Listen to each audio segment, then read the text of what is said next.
위원장 임명 권한에 대한 이권 해석은 같진 않으셨던가요? 그 부분은 당원 당규를 개정해서 저희가 직무대행이 임명할 수 있도록 개정을 해야 되기 때문에 그거는 전국 위에서 의결하는 절차를 거쳐야 합니다. 대표님 오늘 안에서 어떤 논의 좀 어떻게 하시기로 하셨는지. 대변인께서 다 발표하신 걸로 알고 있습니다. 오늘 그 사퇴 의사를 표시한 최고위원들이 참석한 거에 대해서 좀 말들이 많은데요. 이미 그 부분도 다 설명한 걸로 알고 있는데요. 대표님 그 직무대행이 임명할 수 있게 당원 개정하잖아요. 근데 대표님께서 앞서서 직무대행 사퇴하신다고 했는데 직무대행 그대로 그러면 일단은 하시는 건가요? 위원장은 어떤 분 모실지에 대해서 구체적으로 나온 게 있었나요?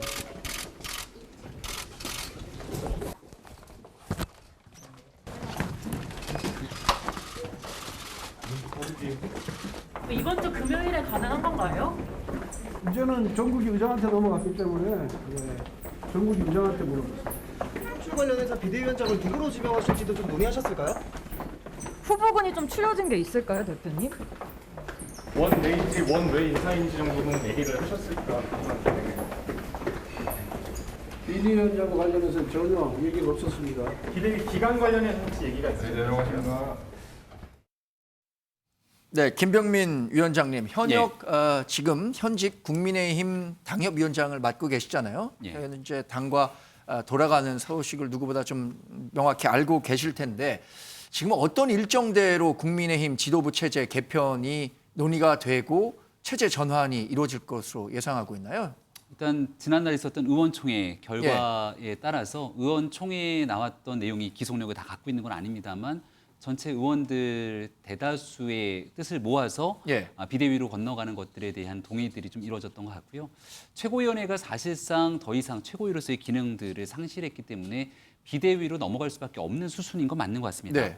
지금 권성동 원내대표의 표정이 썩 좋지가 않은 이유는 일각에서는 권성동 원내대표가 남아있는 상태에서 비대위로 넘어가는 것이 과연 합리적인 절차를 따르는 것이냐 이런 논쟁들이 계속 있는 거거든요. 그러니까 최고위원을 사퇴하겠다고 얘기했던 배현진 최고위원 등이 비대위로 넘어가기 위한 최고위원회 의결을 하게 되는 것이 이제 이준석 대표 등에 대한 반발을 사고 있기 때문에 비대위로 가는 것들에 대해서는 전체적인 총의가 이준석 대표 측을 제외한 거의 대다수의 뜻들이 모아지고 있습니다만 당원 당규 해석 또 남아있는 절차상의 문제 등을 두고 거듭 갈등이 계속되고 있어서 앞으로 전국위원회, 이 상임전국위원회를 통해 비상대책위원회를 출범하기까지 넘어야 될 산들이 꽤나 산적해 있다 이렇게 볼 수 있겠습니다. 네. 장성철 소장님, 국민의힘이 비대위 체제로 전환하는 것 이미 다른 정당들도 비대위 체제로 운영되고 있는 사례가 있기 때문에 아주 이례적인 건 아닙니다만 지금 잠깐 먼저 들어온 소식부터 전해드릴까요? 박순애 교육부총리, 국민이 원치 않는 정책은 폐기될 수 있다라는 얘기를 전했는데요.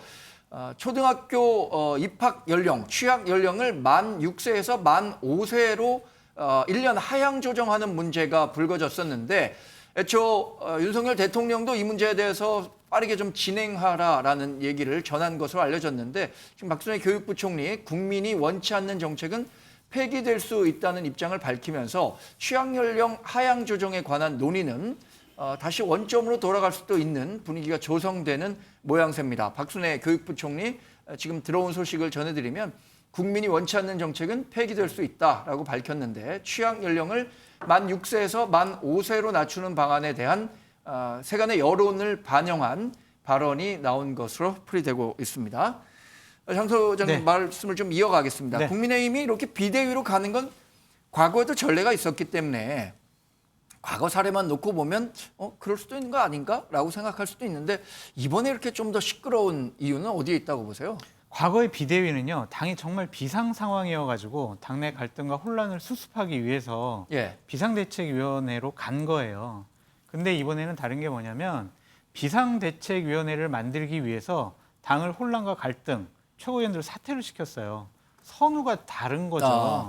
그러니까 이 부분은 결국엔 대통령실에서 당을 장악하기 위해서 당의 최고위원들 없애고 그리고 이준석 대표가 복귀하는 것을 막기 위해서 당을 비대위 체제로 바꾸겠다라는 것에 대해서 그러한 비판이 나올 수밖에 없다라는 생각이 들고요. 예. 이것은 상당히 안 좋아요. 왜냐하면 1호 당원인 대통령께서 당이 혼란스럽고 어려울 때 당무에 좀 개입을 하셔서 당의 갈등 상황을 조정하는 것까지는 좋은데 네. 이번에는 어떠한 경우냐면 당대표를 쫓아내거나 아니면 당대표가 다시 대표직으로 복귀하는 것에 대해서 막기 위해서 당무에 개입하셨단 말이에요. 누구를 통해서? 본인이 직접 텔레그램이라는 것을 통해서 네. 내부 총질이라는 단어를 통해서 명백한 사인을 주셨고 지난 주말에 이진복 정무수석을 권성동 원내대표라든지 아니면 최고위원들을 만나게 해서 본인의 네. 뜻을 관철시켰단 말이에요. 그 관철시킨 결과가 뭐냐면 주말부터 나온 최고위원들 사퇴입니다. 그러니까 이것은 상당히 안 좋은 선례를 남겼다라는 좀 생각이 들고요. 앞으로 전 당이 더 문제가 될 것 같아요. 뭐냐면 비대위원회가 이제 만들어지잖아요. 네. 그 비대위원회와 비대위원들은 대통령만 바라볼 수밖에 없고요. 정무수석이 무슨 얘기를 전달해 오느냐 그거에만 안테나를 세울 수밖에 없어요. 당의 독자적인 추진력이라든지 네. 독자적인 생명력 다 잃어버린 상황이 됐다. 결국 저는 집권 여당이 죽은 정당이 된 거 아니냐 그런 식의 비판도 하고 싶습니다. 네.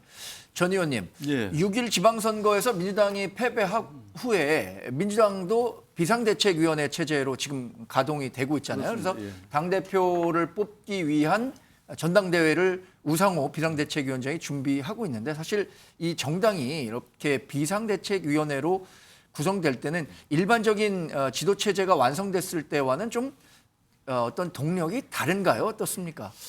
아무래도 같을 수는 없겠죠. 오늘 저희가 의원총회가 있었는데 의원총회 자리에서 우리 우상호 비대위원장이 모두 발언을 통해 가지고 지금 집권 여당인 국민의힘도 비대위 체제로 전환을 네. 하고 민주당은 이미 비대위 체제로 지금 운영이 되고 있고 정의당도 비대위 체제로 네. 전환을 했다고 합니다. 그러면서 이제 우상호 비대위원장 말씀이 우리 정당 정치를 한 번쯤은 여야를 막론하고 예. 왜 이렇게 1, 2, 3당이 전부 다 비대위 체제로 지금 운영이 되고 있는가. 대한민국의 정당 정치를 한 번쯤은 좀 둘러보고 성찰할 필요가 있지 않을까. 네. 이런 말씀을 하시더라고요. 그렇기 때문에 비대위로 당을 운영한다는 것은 물론 이제 비상 상황인지 아닌지에 대한 판단은 주관적으로 좀 틀릴 수는 있을지는 몰라도 어떻든 이게 정상적인 상황은 아니다. 더더구나 집권 여당이 대선에서 승리를 하고 지방선거에서 승리를 했음에도 불구하고 집권 여당이 오히려 온 마음과 온 몸을 다해서 네. 국정 과제를 이제 실천을 하고 뭐 좀 이런 모습을 보여야 되는데 집권 여당이 오히려 비상대책위원회로 운영이 되는 것은 상당히 한국 정당 정치사에 있어서 네. 좀 이례적이다 이렇게 생각을 합니다. 박원석 의원님, 이렇게 비상대책위원회로 간다는 거는 이제 거의 기정사실화된 것 같아요. 국민의힘이.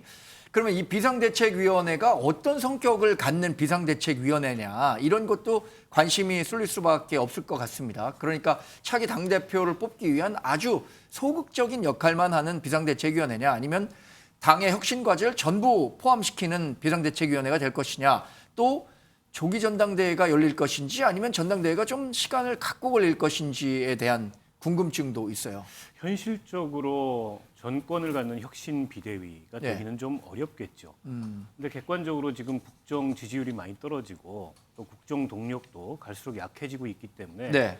뭔가 전면적 쇄신이 필요한 시점은 맞는데 지금 국민의힘이 비대위가 들어서게 된 이 과정, 경로를 보면 좀 납득하기가 어렵잖아요. 네. 선거에서 2번이나 연거푸 이겼고 그리고 선거 이후에 서로 공을 다투는 과정에서 여당 내의 권력투쟁이라는 건 흔히 일어나지만 이번처럼 조금 쓴소리를 하는 당대표를 찍어내기 위해서 네. 인위적으로 비상 상황을 만들고 거기에 대통령의 의중이 실린 이런 비대위는 과거 정치에서도 좀 찾아보기 어려운 예. 그런 희한한 상황이어서 이 상황에서 뭐 쇄신 비대위가 전권을 가지고 뭘 당을 혁신하고 이러기는 어려워 보이고 결국 이제 차기 지도부 들었을 때까지 전당대회를 준비하고 뭐 가장 소극적인 형태의 네. 그런 어떤 뭐 과제를 수행하는 비대위가 되지 않을까 예상을 하고요. 조기 전대 문제는 이번에 전국위에서 매듭짓지 않고 비대위로 넘길 것 같아요. 근데 이제 두 가지 해석이 있는 것 같습니다. 조기 전대를 하려면 당원 개정이 필요하다 이런 해석이 있는 것 같고 아니다. 이준석 지도부는 무너진 거다.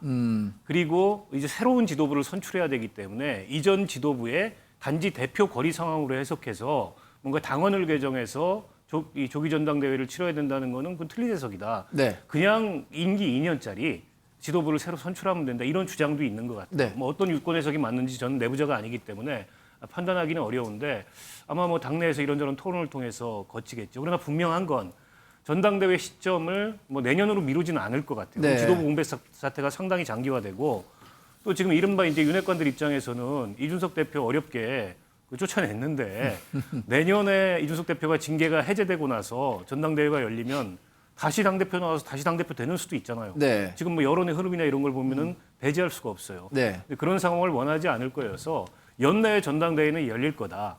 다만 그 전당대회를 위해서 당원 개정이 필요하냐 아니면 새로운 지도부이기 때문에 필요 없이 그냥 차기 공천권을 갖는 총선 공천권을 갖는 새로운 2년짜리 지도부가 들어서는 거냐. 이건 아마 당내 뭐 의견 교환을 통해서 정리가 되지 않을까 싶습니다. 네. 지금 말씀하신 것처럼 국민의힘 비상대책위원회가 구성될 경우에 비상대책위원장은 누가 맡고 비상대책위원은 어떤 사람들로 구성돼야 하는지에 대한 함합평들도 계속해서 나오고 있습니다. 최근에 비상대책위원회의 유력 후보로 거론되고 있는 분이죠. 국민의힘 조경태 의원 직접 전화 연결해서 조 의원이 생각하는 비상대책위원회 어떤 모습으로 가야 하는지 이야기 좀 들어보도록 하겠습니다. 조 의원님 나와 계시죠? 네, 안녕하십니까. 조경태입니다. 네, 조 의원님 바쁜 시간에 감사합니다.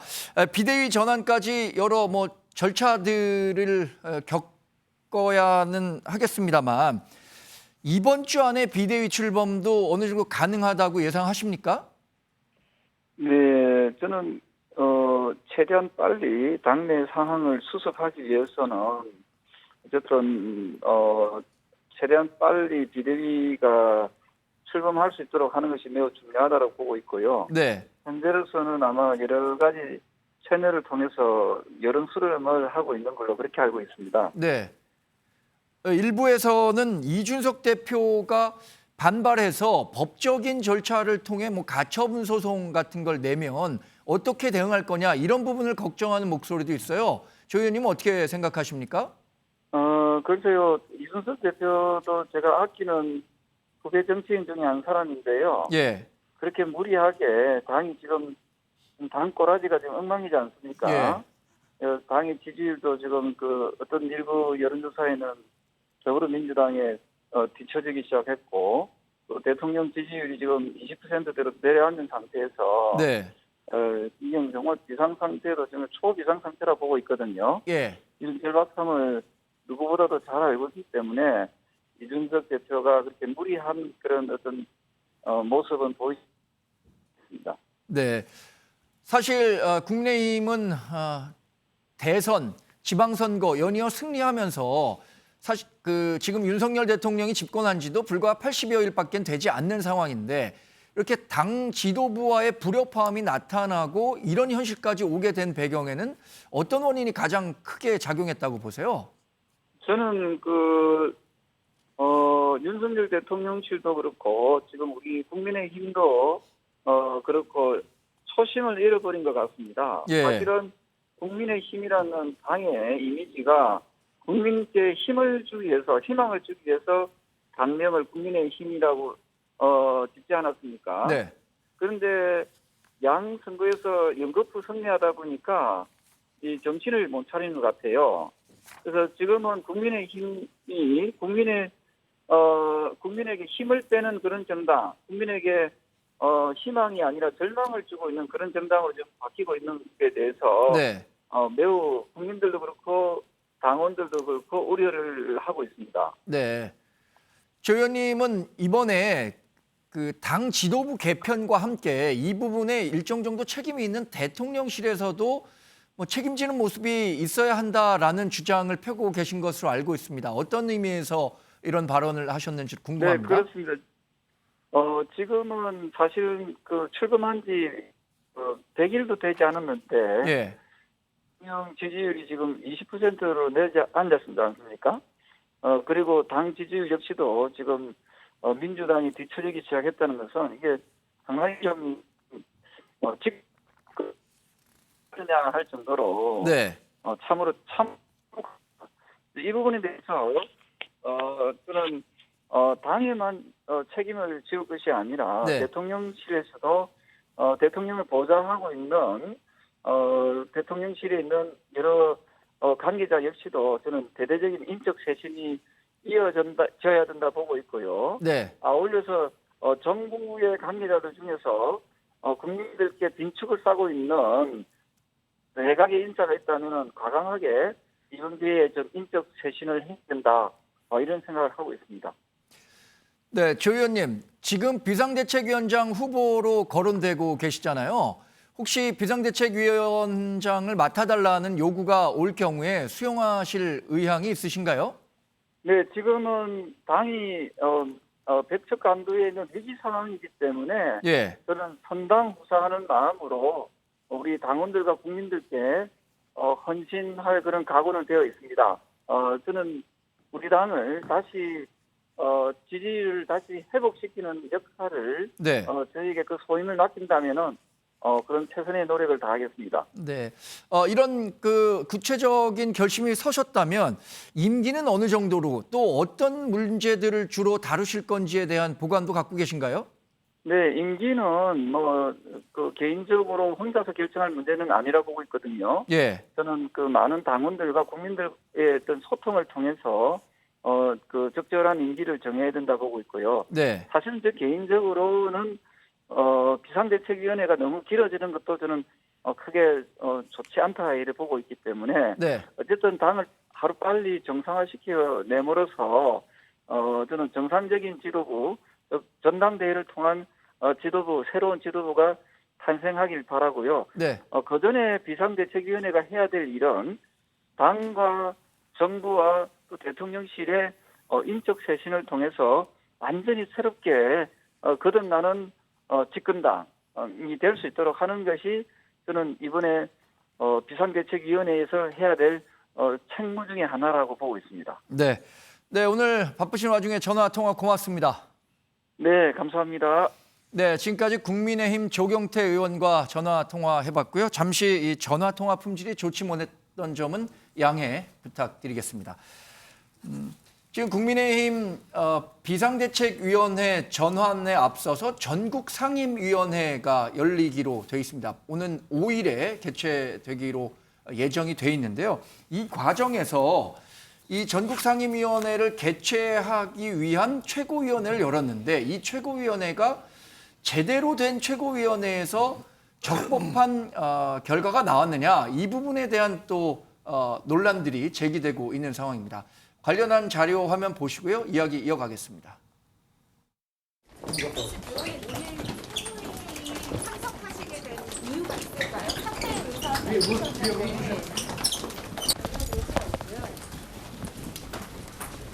지금 저희가 당의 비상 상황으로 상정하고 어제 당론 채택에 따라서 이를테면 인수인계 시간이 필요하다고 원내대표께서 얘기를 하셨기 때문에 제가 이쪽으로 원내대표께 한번 직접 물어볼 수 있을 것 같습니다. 오늘 그 따로 사퇴선을 하시는 사퇴하겠다는 사유는 저는 이미 밝혔고요. 또 이 사항은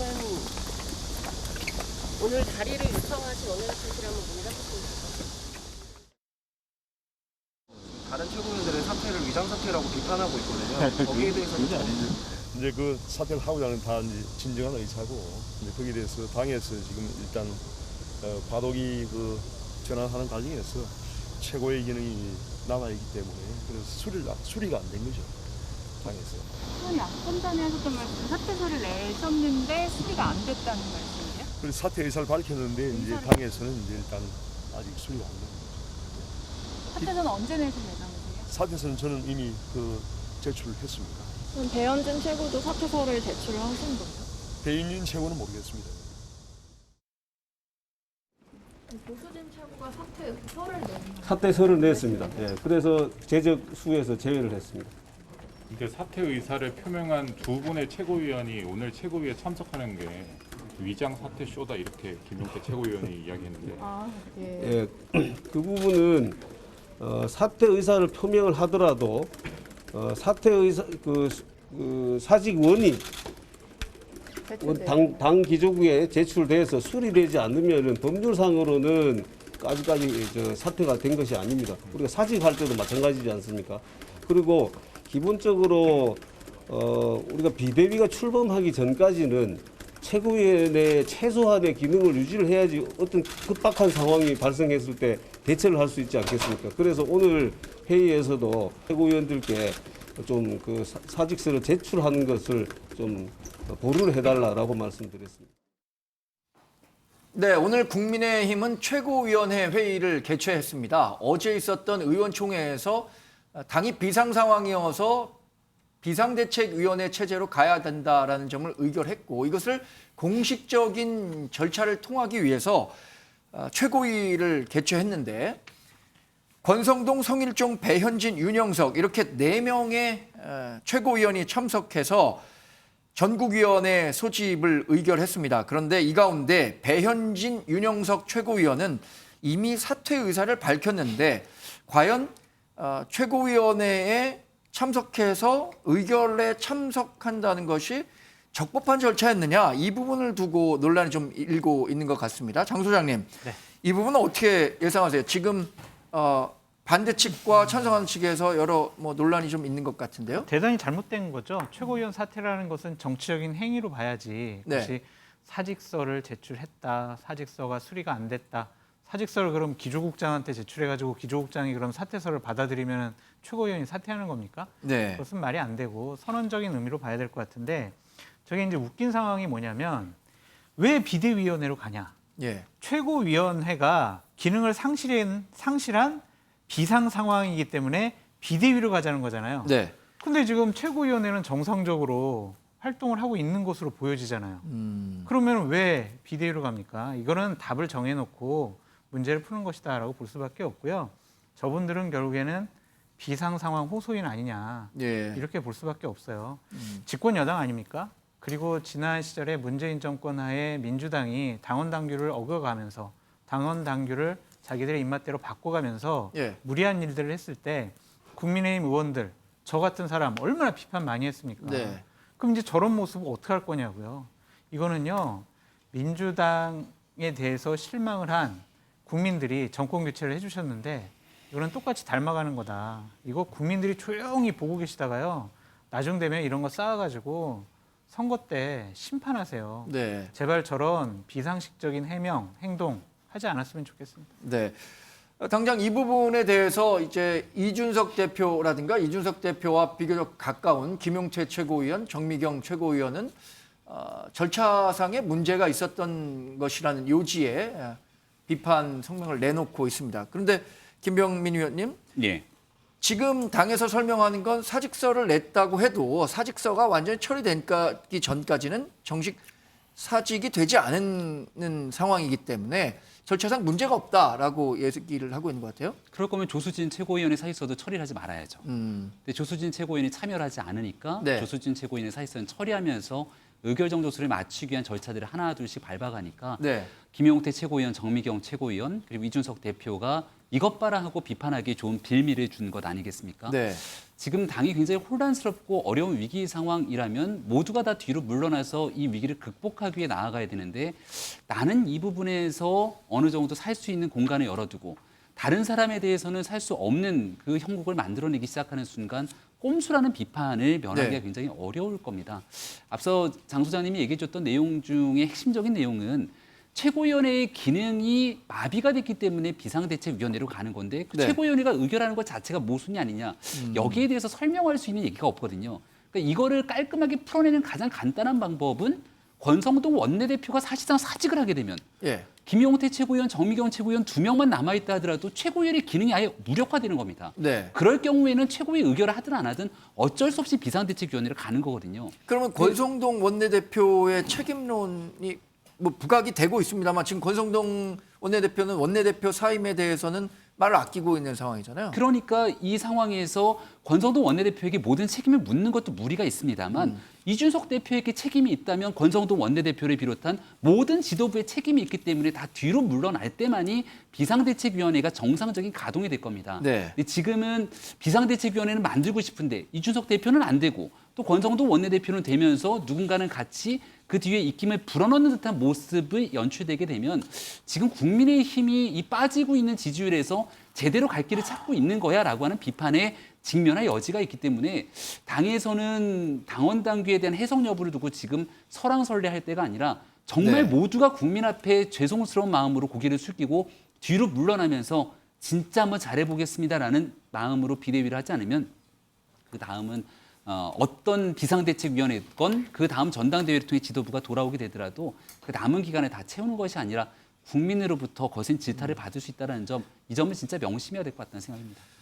이런 논란의 중심에 있었던 그 국민의힘 지도부 개편 논의는 굉장히 빠른 속도로 좀 진행이 되고 있는데요, 장 소장님. 네.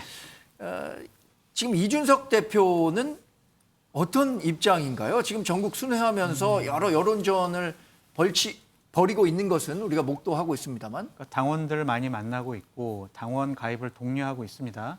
그것은 결국에는 본인이 나중에 다시 한번 전당대회에 출마하든 아니면 출마하지 못하더라도 다음번 전당대회에서 지도부 선출에 본인의 영향력을 좀 끼치고 싶어 한다라고 볼 수밖에 없고요.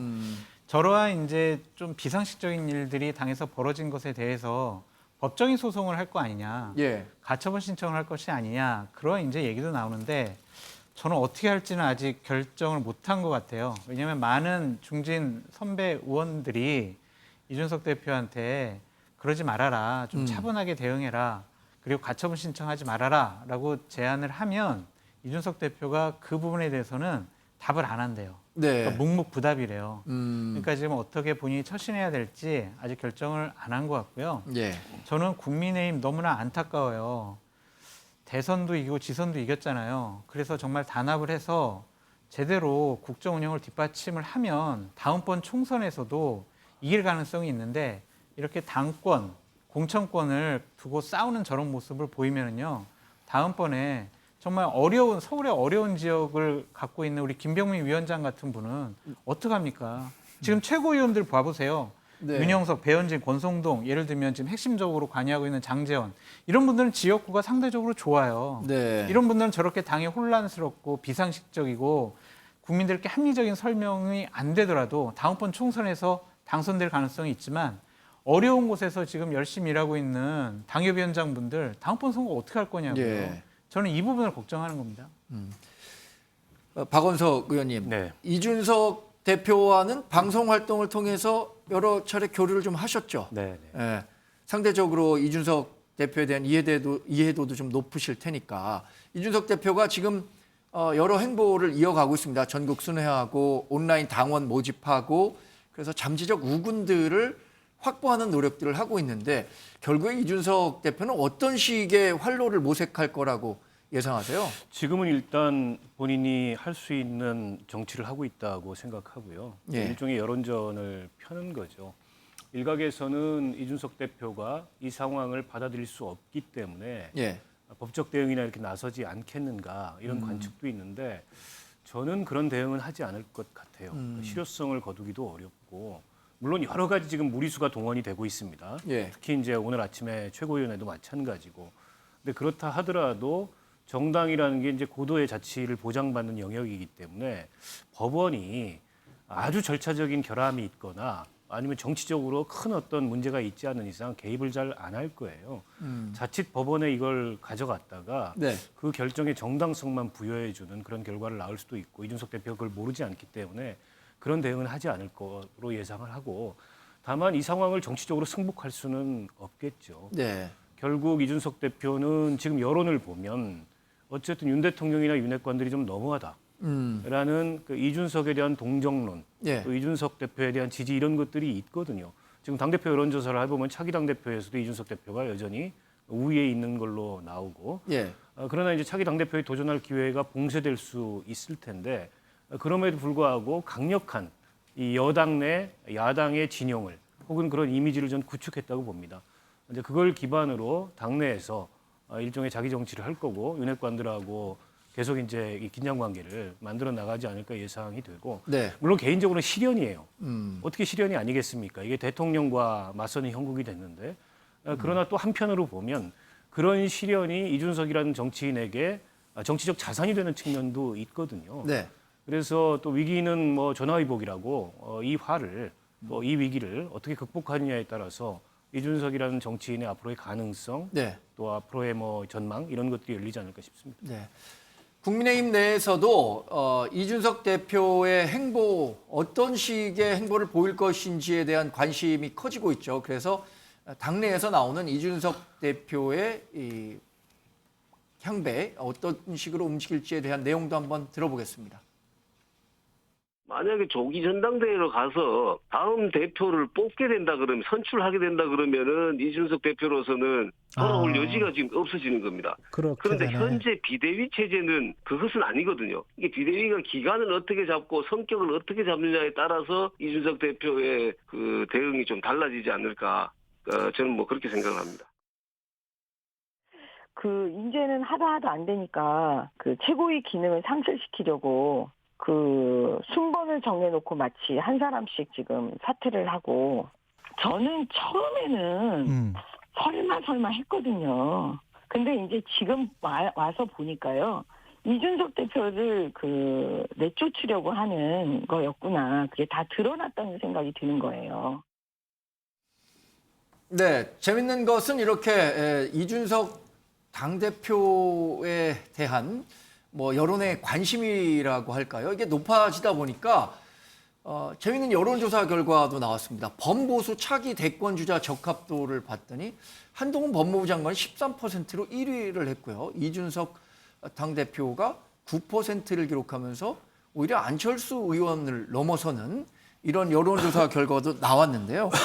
그리스 영웅 서사시 이런 걸 보면은 이제 역경을 극복하고 고난을 극복한 사람이 거대 세력과 맞서서 영웅으로 등극하는 경우들이 많았어요. 이번엔 이 결과를 놓고 본다면 한동훈 법무부 장관은 야당에서 좀 이렇게 좀 시달리다 보니까 범보수 지지세를 받은 게 아닌가 싶고, 이준석 당대표는 이렇게 국민의힘 내에서의 실현을 통해서 정치적 체급을 좀 높인 게 아닌가라는 생각도 듭니다. 전 의원님 어떤 판단하세요? 정치를 극히 서정적으로 보면 예.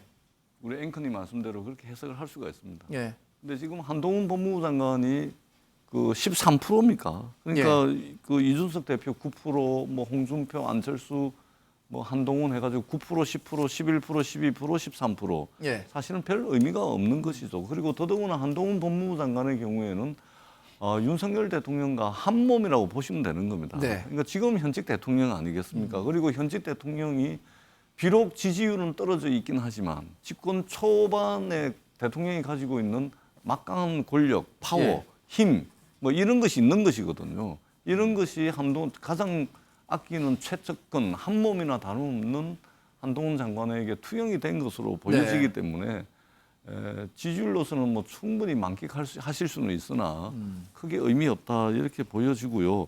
이준석 대표 같은 경우는 사실상 가장 막강한 집권 초반의 대통령에게 내부 총질하는 당 대표로 찍힌 이상 사실상 이제 정치는 끝난 것으로 이제 보는 것이 상식적이겠죠. 그리고 대통령의 뜻이 국민의힘을 통해 가지고 오롯이 100% 윤석열 대통령의 의중이 관철되고, 그리고 이것을 관철시키기 위해서 절차와 과정상에 상당한 무리수를 두면서까지 지금 윤핵관들이 움직이고 있기 때문에 사실상 국민의힘 당원으로서 어떻게 차후에 정치를 도모한다든지 하는 것은 사실상 좀 어렵지 않을까. 네. 그럼 전 의원님 말씀하신 것처럼 지금 집권 초기에 있는 윤석열 대통령과 이준석 당대표가 굉장히 갈등을 하고 이런 상황에서 본다면 정치적 입지가 굉장히 좁아질 거다라는 전망을 하셨잖아요. 사실 좁아졌고, 그러나 그 과정에서 그러면 새로운 활로를 모색하기 위한 이준석 대표만의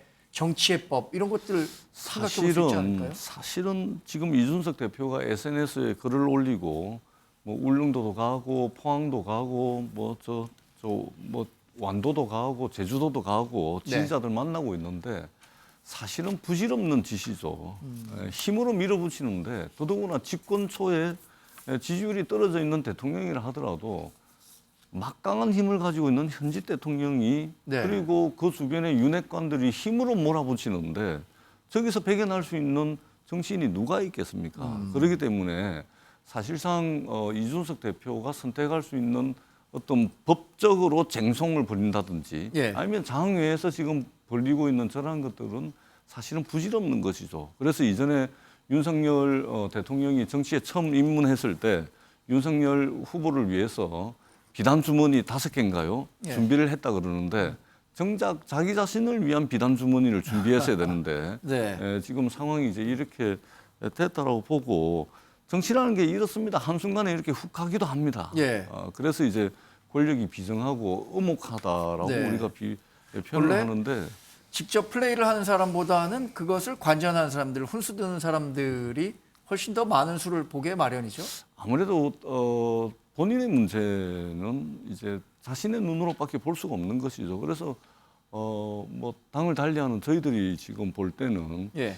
뭐 이렇게 보는 것이 뭐 그 상식적이지 않을까 이렇게 네. 보여지고 다만 이제 국민의힘이 정말로 이번에 이준석 당대표를 쫓아내는 과정을 거치면서 이게 상처가 남을 겁니다. 근데 이 상처는 쉽게 지워지지 않을 겁니다. 권력 투쟁을 통해서 아주 커다란 상처가 남을 텐데 두고 국민의힘의 어떤 아킬레스건으로 네. 큰 상처로 남지 않을까. 아무리 쫓아내더라도 좀 이게 절차와 과정이 그럴듯하고 국민들에게 좀 공감을 얻을 수 있는 방법으로 해야 되는데 그냥 힘으로 몰아붙이고 있는 거 아니겠습니까? 네. 더더구나 들키지 말아야 될 일들까지 들켜가면서 문자 네. 메시지 다 공개가 되고 결국은 대통령의 마음이 다 드러나 버린 거 아니겠습니까? 네. 그런 측면에서 지워지기 어려운 상처를 남기는 과정을 거치고 있다 이렇게 보여집니다. 네. 범보수 대통령 적합도 여론조사에서 말씀드린 것처럼 한동훈 법무부 장관이 1위를 차지했습니다. 그래서 이런 경우가 과거에도 윤석열 검찰총장 시절에 윤석열 검찰총장이 차기 대통령 여론조사에서 상당히 높은 수치가 나오면서 윤석열 당시 검찰총장은 자신을 대선 후보군 여론조사 명단에서는 제외해달라 이런 얘기를 하기도 했었는데요. 비슷한 얘기들이 국회에서도 나온 모양입니다. 직접 들어보고 이야기 이어가죠. 차기 대권주자 여론조사에서 우리 장관님께서 유력 대권주자로 등장했고 윤석열 정부가 출범한 지 얼마 되지 않은 이 정권 초기에 이러한 여론조사가 대통령의 국정 운영에도 부담이 될 뿐만 아니라 장관님의 부처 운영에도 부담되는 측면이 있지 않나. 윤석열 대통령의 경우에도 총장 재임 시절에 대선 후보 여론조사에서 본인의 이름을 빼달라고 요청하신 적이 있다. 이런 말씀을 참고적으로 드리겠습니다. 유념하겠습니다. 예, 질의 마치겠습니다. 네, 한동훈 법무부 장관은 어제 이 신임 검사들에게 보낸 메시지 영상을 통해서도 새로운 메시지를 내놓기도 했는데요. 관련 영상도 한번 살펴보겠습니다. 70년간 축적된 검찰의 수사와 재판에 대한 역량은 대한민국 국민의 자산입니다. 여러분은 대한민국 국민이 내는 세금으로 앞으로 월급 받아 일할 사람들이고요. 여러분의 주인인 대한민국의 국민을 위해서 여러분의 일을 하십시오. 그게 우리의 일입니다. 네, 박 의원님. 네. 한동훈 법무부 장관의 대중적 인기가 상당히 뭐 정치권에서 보기 어려운 뭐 현상처럼 굉장히 높은 상태로 유지가 되고 있는 것 같아요. 어떤 면이 이렇게 대중에게 어필하고 있을까요? 민주당이 만든 거죠. 네. 사실은 정권 교체 되기 이전에 어쨌든 정권으로부터 탄압받는 이미지.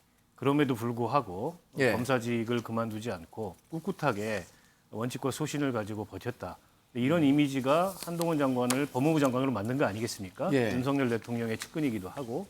근데 법무부 장관이 된 이후에도 어쨌든 뭐 청문회 과정이나 얼마 전에 있었던 대정부 질의 과정에서 네. 어떻게 보면 민주당 의원들의 어설픈 한동훈 때리기가 예. 한동훈 장관의 주가를 더 높이도록 만든 거고 특히 지난번 대정부 질의 때 전임 법무부 장관이었던 박범계 의원이 1번 타자로 네. 대정부 질의에 나섰는데 결과적으로 이제 여론의 평가는 예. 박범계 의원의 완패다 이런 평가를 받았어요. 이제 그런 것들이 이제 종합되면서 일종의 이제 반사 효과로 예. 한동훈 후보자에 대한 인기 또 여론조사에서 뭐 대선 후보 유력 대선 주자로 등장을 하는 건데 네. 저는 별로 의미 없는 여론조사인 것 같아요. 왜냐하면 정치인이 아니고 예. 국무위원입니다. 게다가 과거의 윤석열 대통령은 정권과 이 대척점에 서면서 그렇죠. 정권과 척을 지면서 만들어졌던 그런 지지 기반이고 그리고 본인이 그걸 자산으로 해서 예. 정치인으로 이제 변신을 했는데 네. 지금은 이제 여당의 일원인 국무위원회 일원이에요. 야당이 좀그 어설프게 때리기 해가지고 네. 만들어진 저 인기가 정치인 한동훈의 자산이 되기에는 제가 보기에는 뭐 별 근거가 없다고 보고 국무위원은 어쨌든 일로서 평가를 받아야 네. 됩니다. 야당하고 대립한다고 국무위원이 성과를 내는 건 아니고요. 네. 혹여라도 한동훈 장관이 저런 데 취한다면 오히려 저는 뭐 좋지 않은 결과를 낳을 거라고 봅니다. 네. 그런 측면에서 본다면 문재인 대통령이 국정운영 지지도가 굉장히 높았을 때 이낙연 당시 총리가 대선 후보 적합도에서 뭐 아주 높은 지지율을 보일 정도로 그런 차기 주자로서 각광을 받기도 했는데 그러니까 장 소장님 13% 정도의 지지율은요. 예. 기본적으로 윤석열 대통령을 강하게 지지하는 분들 중에 일부가 지지하고 있다라고 좀 생각이 드는데 박원석 의원님 말씀하셨던 것처럼 지금 별 의미가 없지만 예. 한동훈 법무부 장관은 정치를 할 것 같아요. 그러면 2024년도 총선에 나올 수밖에 없을 겁니다. 네. 그래서 그때 만약에 어떤 지역구를 받아서 예. 총선에서 배지를 달고 오면 2027년에 있을 대선에 본인이 네. 한번 도전해 보지 않을까. 네. 그러한 기본적인 여론조사 수치상 기반은 마련되어 있다. 앞으로 얼마나 법무부 장관직을 잘 그만두고 정치인으로 네. 배지를 달아서 변신할지 두고 봐야 된다라고 네. 말씀드립니다. 전 의원님, 저 얘기 들으니까요. 법무부 장관, 조국 법무부 장관도 사실 법무부 장관에 앞서서 총선을 통해서 국회의원을 먼저 했더라면 이런 뭘 가정입니다만 그랬으면 훨씬 더 체급이 다른 정치인이 돼서 대선 후보로까지 각광을 받지 않았겠느냐라는 호사가들의 얘기도 있잖아요. 무슨 의미가 있겠습니까? 뭐 저도 그때 당시에 조금 전에 하신 말씀, 그 말씀을 가지고서 사실은 이제 조국 전 장관께 여러 차례 제안도 했었죠. 부산에 이제 출마하시는 것이 맞다. 근데 결국은 출마를 하지 않고 법무부 장관으로 간 것이거든요.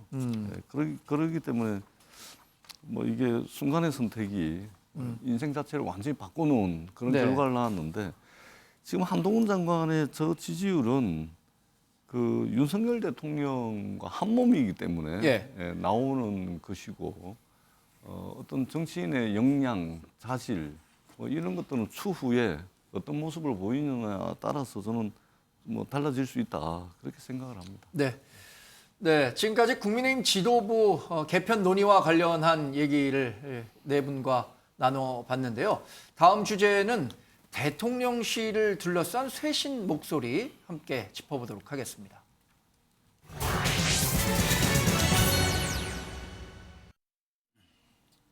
네, 윤석열 대통령이 어제부터 금요일까지 5일간 여름 휴가 중입니다. 애초 예상했었던 지방 일정이 아니라 자택에 머물면서 향후 정국을 구상하고 있다고 하는데 이런 가운데 대통령실 인적 쇄신과 관련한 목소리는 계속해서 커지는 모양새입니다. 윤석열 대통령의 국정 지지도가 하락하면서 불거진 현상이라고 봐야겠는데요. 김병민 위원장님, 지금 나오는 인적 쇄신론, 지금 정부 출범한 지 불과 80여일밖에 되지 않았습니다. 그럼에도 불구하고 이렇게 본물 터지듯이 나오는 이유는 어디에 있을까요? 결국은 지지율에 있지 않겠습니까? 네. 대통령에 대한 국정 운영 지지도가 30%대가 무너지고 나서 부정평가 수치가 높기 때문에 이 정도 사안이 오게 되면 바로 얼마 전까지 많은 국민들이 윤석열 대통령에 대한 높은 기대감을 갖고 있었는데 그 기대감을 충족시켜주지 못했다는 것이고 대통령의 임기가 5년 가까이 남아있는 상황 속에서 주변에 있는 사람들이 애당초 국민이 원했던 대통령의 국정 운영과 철학을 제대로 보좌하지 못했던 상황이기 때문에 이러한 갈등들이 노정된 것 아닌가 이렇게 분석하는 것이 일반적일 겁니다. 아주 자연스럽게 인적 쇄신론은 분출될 수밖에 없는데 고민은 두 가지겠죠. 첫 번째 말씀 주셨던 것처럼 아직 100일도 되지 않았는데 여기서 2달이 갓 넘은 상황에서 사람들을 바꾸는 것이 시기적으로 적절한 것인가. 네. 그런 고민들 때문에 아마 광복절을 전후로 있게 되는 대통령 취임 100일에 대한 고민이 있을 거라 생각하고요. 두 번째는 대통령실에 대한 핵심 참모들이 인적 쇄신으로 바꾸는 모습을 보여주기는 효과가 클 수 있는데 네. 만약 정말 야심차게 사람들을 바꿨는데 바꾼 사람들에 대해서도 비판적인 기조가 이어지게 됐을 경우 네. 그때는 대통령실이 갖게 되는 고민들이 정말 커질 겁니다. 그래서 만약에 이왕 바꿀 거라면 진짜 박수 받으면서 사람들에게 희망을 줄 수 있고 네. 사람에 대한 변화와 함께 정책에 대한 변화 그리고 국정 운영의 동력을 제대로 확보시킬 수 있는 일들이 수반이 돼야 되거든요. 네. 대표적인 케이스 중에 하나가 지난 선거 과정 속에서 윤석열 대통령이 후보 시절에 굉장히 어려움을 겪었던 올 초 모든 캠프를 다 폭파시키면서 초심으로 돌아가겠다. 많은 것들을 변화시켰는데 그 정도의 결기를 가진 변화를 가져오게 된다면 그 이후에 뒤따르게 되는 여론의 이 호응들이 있어야 되기 때문에 아마 그런 많은 고민들을 이번 휴가 기간 동안에 경청하면서 네. 대통령의 고민이 깊어지는 게 아닐까 싶습니다. 여당 중진 의원이죠. 김기현 전 원내대표도 대통령실에 대한 인적 조치가 필요한 것 아니냐 하는 요지에 인터뷰를 해서 화제가 됐습니다. 직접 들어보겠습니다. 비대위 체제 전환과 관련해서 대통령실에 강력한 요구가 있었다. 교감이 있었다. 여당하고 대통령하고 완전히 별개의 이심이체입니까? 대통령실과 여당이 교감하지 않는다 그러면 그거는 망하는 거죠. 윤석열 대통령이 지지율도 많이 떨어지고 인적 쇄신 요구가 좀 나오고 있는데 민심으로부터 이반되는 그런 결과를 낳고 있는 측면이 계속 보이기 때문에 정부 사이드에서도 변화가 필요하지 않을까, 재정비가 필요하지 않을까 하는 생각을 하고요. 3개월밖에 안 됐기 때문에 그것도 하기도 어려울 것입니다. 진퇴양난일 것이에요. 대통령이 직접 나와서 이 문제를 결자 해지하는 수밖에 없는데 대통령께서 국민께 하나하나 짚어서 이런 점이 잘못됐고 이런 점에 대해서 고치겠다라고 딱 정리하면 되는 것이거든요. 그래서 이것을 자꾸 안 하게 되면 우리의 속담에 호미로 막을 일을 가래로도 못 막는다라고 하는 속담이 있지 않습니까? 지금 그런 형국으로 가고 있습니다.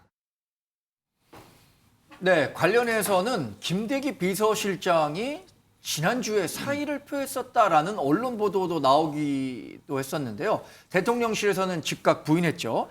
전 의원님, 이게 언론 보도를 통해서 알려졌고 대통령실은 부인했는데 이 언론 보도에 어느 정도 신용도를 두겠습니까? 그러니까 그동안 이제 김대기 비서실장을 대해서 이제 사람들이 너무 대기만 하는 거 아니냐.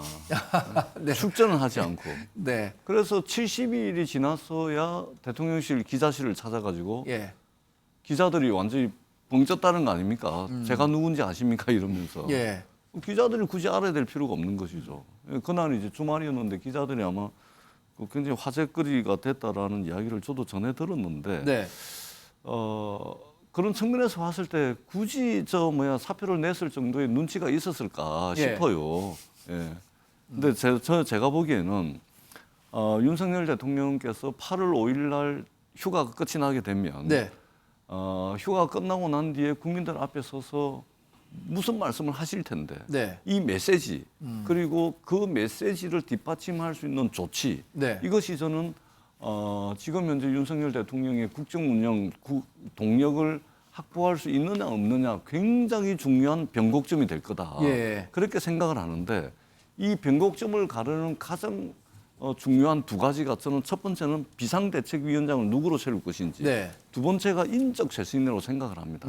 그리고 이 인적 쇄신을 김대기 대통령 비서실장이나 정무수석 정도 거치를 정리하는 것으로서는 국민들께 소구력이 없습니다. 왜냐하면 이분들은 뭐 존재감이 없는데요. 뭐 김대기 정무수석 비서실장 이 국민들이 알지를 못해요. 알지를 못하는 사람들에게 책임을 지어서 거치를 정리하게 해가지고 국민들에게 무슨 감흥이 있겠습니까? 그렇기 때문에 내가까지 무슨 하기에는 상당히 어려울 겁니다. 지금 정부도 제대로 구성이 안 돼 있고 그다음에 집권 여당은 비대위 체제로 가기 때문에 대통령실에 실질적인 대통령과 특수관계에 있는 실질적인 권력을 쥐고 있는 검찰 출신 비서관들을 정리를 해야지만 대통령의 인적 쇄신에 대한 강력한 의지, 그다음에 진정성을 국민들께 내보일 수가 있습니다.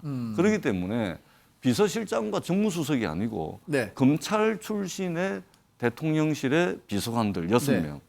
여기에 저는 키포인트가 있다고 보고 그리고 아울러서 비대위원장도 말입니다. 민심을 대통령께 정확하게 대등한 위치에서 전달할 수 있는 중립적 인사를 비대위원장으로 앉혀야지 네. 윤핵관 중에 누군가를 비대위원장으로 앉히게 되면 또 대통령의 뜻이 당을 그냥 관통해버리는 네. 그렇기 때문에 민심과 동떨어질 수 있기 때문에 결국은 비대위원장은 중립적 인사로 대등한 위치에서 민심과 국민의 목소리를 정확하게 전달할 수 있는 사람 그리고 인적 쇄신은 가장 특수관계로 얽혀있는 검찰 출신 비서관들을 정리할 때만이 네. 국민들에게 소구력이 있고 호소력이 있을 거다. 그리고 이것이 변곡점으로 작용을 해가지고 새롭게 윤석열 대통령의 국정운영 동력을 확보할 수 있는 길이다. 그렇게 생각을 합니다. 네.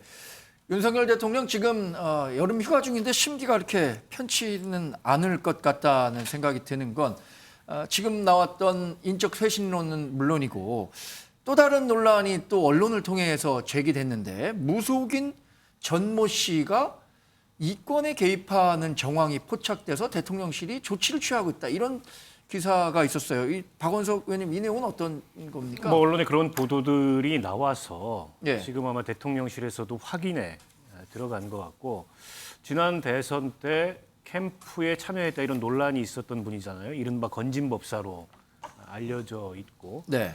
이권에 개입한 게 사실이라면 철저히 조사해서 어떤 조치가 좀 필요하지 않을까 싶고요. 예. 심지어는 그 일부 대기업들의 대통령실에서 좀 경고를 했다. 예. 저런 건진법사라는 분이 대통령을 내세워서 이렇게 접근했을 때 그에 대해서 반응하지 말라. 예. 통보를 했다는 얘기까지 보도에 나오고 있는데요. 저는 특별감찰관을 빨리 임명하는 게 예. 답이 아닐까 생각을 합니다. 그러니까 지난 정부 때 특별감찰관 임명 안 한 걸 가지고서 당시에 야당이었던 국민의힘에서 문재인 정부를 굉장히 많이 비판을 했어요. 네. 지금 윤석열 대통령도 대통령 선거 과정에서부터 특히 이제 부인인 김건희 여사 또 장모 등등해서 여러 가지 이제 논란을 갖고서 왔지 않습니까? 그 논란이 말끔히 해소됐다고 보기 어렵거든요. 네. 결국 내부에서 이거를 감시하고 관리할 수 있는 예. 이제 그런 역할을 하는 특별감찰관 법에 이게 임명하도록 돼 있습니다. 그러니까 법대로 원칙대로 말씀을 많이 하셨으니까 또 국민의힘에서 지난 정부 때 이걸 많이 비판했으니까 저런 일을 제도적으로 방지하기 위해서라도 특별감찰관을 신속히 임명하면 좋을 것 같다. 그게 어떻게 보면 대통령의 이 대통령실 내부 관리에 있어서도 새로운 시그널을 줄 것 같아요. 지금 네. 뭐 지인 아들이 채용됐다, 또 극우 유튜버의 뭐 누나가 채용됐다 이래가지고 대통령실의 그 비서진 채용에 있어서 또 여러 가지 문제 제기가 있었지 않습니까? 네. 그런 것들을 감찰할 수 있는 담당자를 임명함으로써 쇄신하겠다는 의지를 보이는 것도 하나의 이제 그 분위기 반전을 위해서 필요한 네. 조치가 아닐까 싶습니다. 저희 방송 중에 나온 박순애 교육부 총리의 이 취약 연령 하향 조정과 관련해서 국민이 원하지 않는 경우에 폐기될 수도 있다라고 선회한 데 대해서는 장 소장님, 네. 글쎄요 이렇게 그 여론의 지지를 윤석열 대통령이 받지 못하는 상황에서 굳이 많은 국민들이 반대하는 정책을 실행에 옮길 필요가 있겠느냐라는 어떤 반성 반작용 이런 것들이 작용했다고 봐야겠죠. 그것도 작용을 했고요. 예. 윤석열 대통령이 지시를 하셨어요. 그러니까 아까 대략 한 2시 40분쯤에 네. 대통령께서 취약 연령 하향 공론화 교육부에 지시했다. 그러니까 공론화하라고 직접적으로 네. 지시한 거예요. 그냥 밀어붙이기로 하지 말아라. 그러니까 저 사항 때문에 지금 맘카페 등 각종 커뮤니티에서는 대통령에 대한 불만이 되게 높아져 가고 있고 정권에 대한 비판적인 여론이 높아지기 때문에 대통령께서는 이 부분에 대해서 그냥 본인이 지시를 했고 교육부 장관이 보고를 했기 때문에 바로 진행하게 된다라는 그런 인식을 주기는 상당히 어렵다라고 판단하신 것 같습니다. 그래서 이 부분은 잘 판단하신 것 같아요. 그래서 뭐 또 안 하는 것도 그렇고 일단은 하는 것들에 대해서 좀 뭐 교육청이라든지 국회라든지 전문가분들의 얘기를 쭉 들어봤으면 좋겠다라는 생각이 드는데 우려스러운 거는 있어요. 네. 저런 식으로 툭 던져놓고 바로 또 툭 회수했잖아요. 예. 그러면은 공적 기관인 교육부가 하는 정책들에 대해서 국민들이 이제 신뢰성이 많이 떨어질 거예요. 그럼 앞으로 교육제도 같은 경우에 여러 가지 개혁을 해야 되는데 그 부분에 대한 동력도 좀 떨어질 수 있다. 좀 안타깝습니다. 네. 지금 교육개혁, 뭐 연금개혁 이런 부분들에 대해서 많은 개혁 과제들을 안고 있는데 이 개혁이라는 것은 사실 많은 기득권의 저항이 있기 때문에 지지율이 높은 상태에서 강하게 드라이브를 걸어도 될까 말까인데 현재 상황에서 본다면 이것도 일종의 교육개혁의 한 과제였을 텐데 그런 부분에서 이 국정 동력이 지금 현재도 많이 떨어져 있다라는 부분에 대해서는 좀 가슴 아픈 대목으로 작용할 것 같아요. 정무적인 판단과 조언하는 그룹, 예. 그리고 정책에 대한 조정을 하는 그룹, 두 그룹에서 아마 굉장히 좀 현재 상황에 대해서 위기감을 느끼고 각성해야 될 대목이라고 저는 생각을 합니다. 정확하게 말씀을 주셨는데요. 개혁에는 항상 저항이 따를 수밖에 없습니다. 네.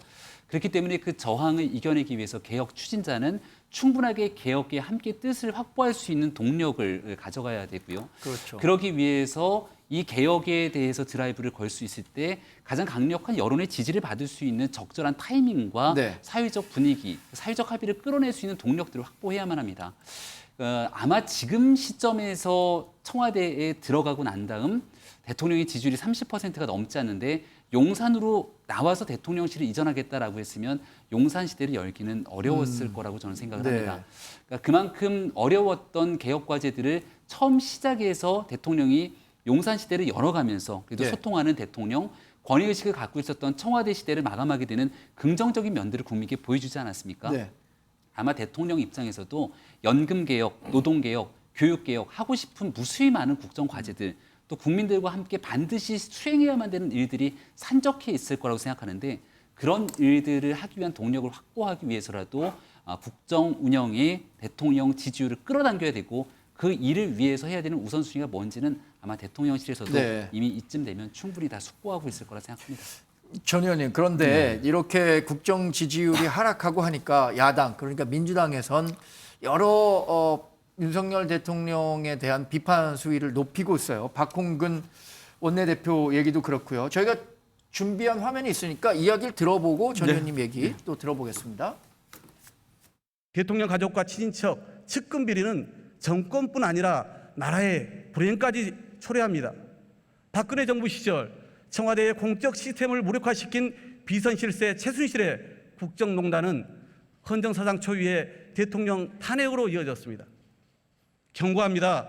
사적 채용, 측근 불공정 인사 등으로 드러나고 있는 대통령의 권력의 사유화는 반드시 대가를 치르게 됩니다. 윤석열 대통령의 레임덕 수준 지지율은 집권 여당만이 아니라 우리 국민들과 야당에도 불행한 일입니다. 조속한 전국 정상화를 바라는 책임 야당으로서 휴가 동안 국정 대전환의 결단을 어제 대통령에게 촉구했습니다. 하지만 하루 만에 대통령실은 쇄신 얘기는 근거 없다며 대통령은 푹 쉬고 있는 상태라고 전했습니다. 국정 불통과 독선에 복합 경제 위기까지 겹쳐 민생은 하루하루가 살 얼음판인데 대통령은 휴가만 즐긴다니 보는 국민은 답답할 따름입니다. 네, 전 의원님 지금 얘기 같이 들으셨잖아요. 레임덕 수준의 지지율까지 떨어졌다라고 평가를 하면서 여러 비판 강도를 높였는데 어떤 판단하십니까? 그러니까 야당을 대하는 자세와 태도에 있어서 야당을 단순히 정치적 경쟁자로만 볼 필요는 없습니다. 특히 이제 다음 정치적 이벤트는 2024년 총선밖에 없거든요. 아직 많이 남았습니다. 그렇다면은 최근에 야당이 하고 있는 이야기는 집권 여당 입장에서 한번 곱씹어 볼 필요는 분명히 있을 것 같습니다. 예를 들면 집권 초부터 민주당에서 제기했던 여러 가지 문제 제기에 대해서 국민의힘이나 윤석열 대통령께서 좀 들으셨다면 지금과 같은 상황까지는 오지 않았을 거다 이런 생각을 가지게 되고요. 출범한 지 2달밖에 안 된 정권이 임기를 2달밖에 남겨놓지 않은 수준의 지지율에 다다르고 있습니다. 마치 임기가 2달밖에 안 남은 것처럼 지지율이 지금 떨어져 있는 거 아니겠습니까? 이것은 굉장히 비상 상황이고 그리고 정치적 이벤트로서 큰 선거가 아직 멀리 남았기 때문에 야당이 하고 있는 여러 가지 목소리에도 귀를 좀 기울여 주십사 하는 말씀을 드리고 저는 한 가지 정말 아쉬운 것이 3월 10일 날 대선이 끝나고 네. 5월 10일 날 취임을 하시고 지금까지 왔는데 아직까지 야당 지도자들과 밥 한 끼 먹지 않았습니다. 차 한 잔 마시지 않았습니다. 네.